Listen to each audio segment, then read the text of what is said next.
Welcome to Shriji food. આજે હું તમને શીખવાડીશ એક બીજી ચાઇનીઝ રેસીપી, વેજીટેબલ મંચુરિયન ચાઇનીઝની ઘણી બધી રેસીપીમાં યુઝ થતા હોય છે. નૂડલ્સ મંચુરિયન, રાઈસ મંચુરિયન, એ રીતે બહુ બધી રેસીપીમાં યુઝ થતા હોય છે. તો આજે મંચુરિયન પરફેક્ટલી ઘરે કેવી રીતે બનાવવા એ હું તમને શીખવાડીશ.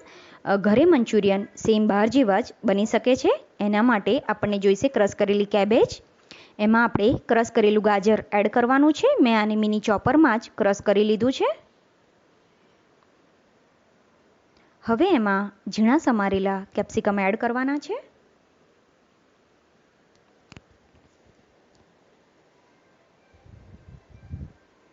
સ્વાદ પ્રમાણે થોડું મીઠું એડ કરીશું. કોર્નફ્લોર અને મેંદો એડ કરીશું. અધકચરા વાટેલા મરી, આજીનોમોટો ઓપ્શનલ છે, ચાઇનીઝ મસાલો, ગરમ મસાલો, soya sauce, green chilli sauce, સમારેલી કોથમીર. હવે આ બધાને આપણે મિક્સ કરી લઈશું. એકવાર મિક્સ થાય એ પછી આ વેજીટેબલમાં કેટલું મોઇશ્ચર છે એના ઉપર આપણે બીજો કોર્નફ્લોર અને મેંદો કેટલો એડ કરવો એ ખબર પડશે. ફરી આમાં કોર્નફ્લોર અને મેંદો એડ કરીશું.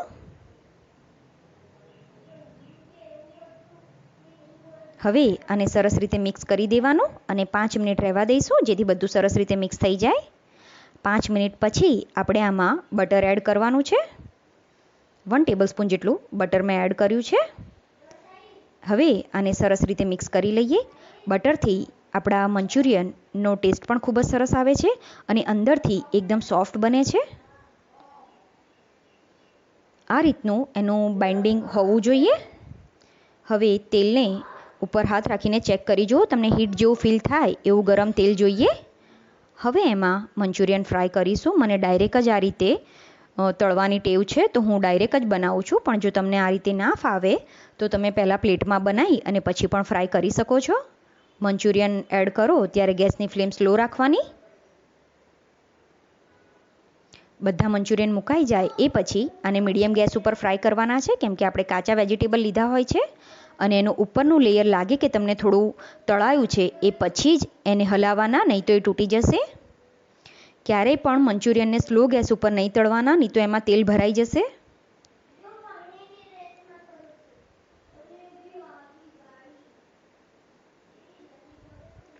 દર 2-3 મિનિટે એને હલાવતા રહેવાનું અને આ રીતે એ લાઇટ ગોલ્ડન કલરના થાય એવા એને ફ્રાય કરવાના છે. તમે જોઈ શકો છો એનું આઉટર લેયર એકદમ ક્રિસ્પી બની ગયું છે. આવા થાય ત્યાં સુધી એને ફ્રાય કરવાના.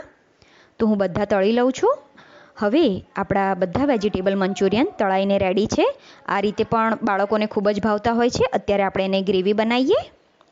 તો એના માટે મેં ફ્રાય પેનમાં થોડું તેલ ગરમ કરવા માટે મૂક્યું છે. તેલ ગરમ થાય એટલે એમાં ઝીણી સમારેલી કેબેજ એડ કરવાની,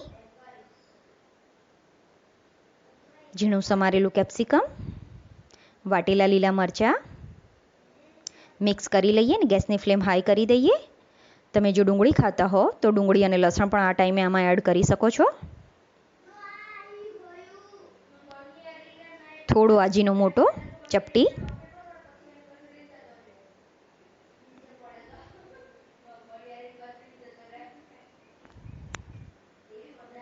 સ્વાદ પ્રમાણે મીઠું એડ કરીએ. ચાઇનીઝ મસાલો, green chilli sauce, red chilli sauce, soya sauce અને ટોમેટો કેચઅપ એડ કરીશું. આ બધાને મિક્સ કરી લઈશું.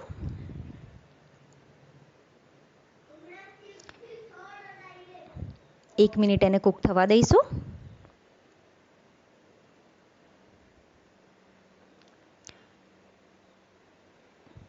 એક મિનિટ પછી આપણે આમાં કોર્નફ્લોરની સ્લરી એડ કરવાની છે.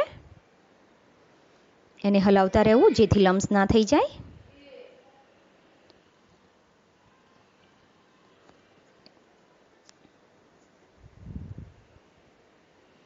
એ જ વાટકીમાં મેં થોડું પાણી એડ કરી દીધું હતું, એ એડ કરીએ. એને 1 મિનિટ ફરીથી ચડવા દઈશું. સમારેલી કોથમીર એડ કરીએ. જે મંચુરિયન આપણે રેડી કરીને રાખ્યા છે એ આમાં નાખવાના છે. જેટલી ક્વોન્ટિટીમાં તમે બનાવતા હોય રેસીપી એટલા એડ કરવાના. અત્યારે સિંગલ સર્વિંગ રેડી થશે. મંચુરિયન એડ કર્યા પછી એને 2 મિનિટ હાઈ ફ્લેમ ઉપર કૂક કરી લેવાનું. હવે એને એક બાઉલમાં લઈ લઈએ. હવે આપણા વેજીટેબલ મંચુરિયન સર્વિંગ માટે રેડી છે. મેં એના ઉપર ગાર્નિશિંગ માટે ફરીથી કોથમીર એડ કરી છે. અને મેં અત્યારે આ રેસીપી વિધાઉટ ઓનિયન ગાર્લિક બનાવી છે. પણ જો તમે ઓનિયન અને ગાર્લિક ખાતા હો તો મંચુરિયનમાં પણ તમે ઓનિયન અને ગાર્લિક એડ કરી શકો છો. અને મેં કીધું એ પ્રમાણે ગ્રેવીમાં પણ તમારા ટેસ્ટ પ્રમાણે તમે એને એડ કરી શકો છો. આજીનોમોટો જે આપણે યુઝ કર્યો એ કમ્પ્લીટલી ઓપ્શનલ છે. અને ચાઇનીઝ મસાલો જે મેં યુઝ કર્યો એ જનરલી હવે માર્કેટમાં અવેલેબલ હોય જ છે. અને જો તમને ના મળે તો એકલો ગરમ મસાલો પણ તમે યુઝ કરી શકો છો. પણ એની સાથે થોડું લાલ મરચું તમારે એડ કરવાનું, જે મેં અત્યારે એડ નથી કર્યું. આઈ હોપ તમને મારો આજનો વિડીયો પસંદ આવ્યો હશે. આવા જ બીજા વિડીયો શીખવા મારી ચેનલને સબસ્ક્રાઈબ કરવાનું ના ભૂલશો.